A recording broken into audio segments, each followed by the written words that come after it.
Hi everyone, welcome to my channel Initial Solution. In this tutorial, I'm going to show you how to unprotect a sheet in Excel. So open an Excel sheet. First we have to protect this, right? Because if it is not protected, how can we supposed to unprotect it?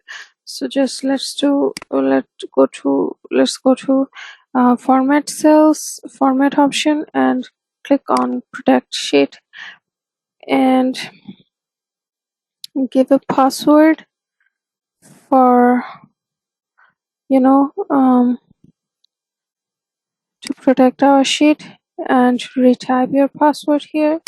Click on OK. As you can see, it is protected. I can't click anywhere in this sheet.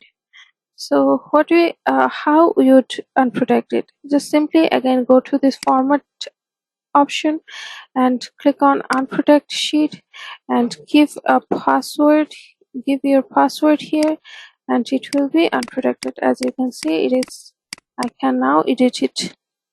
Yep. So this is how the unprotect sheet option works. So hope this video is helpful for you. If it is, then please like, comment, and share this video. Subscribe to our channel. Don't forget to press the bell icon to get more useful videos like this. Thank you so much for watching, guys. Bye bye for today.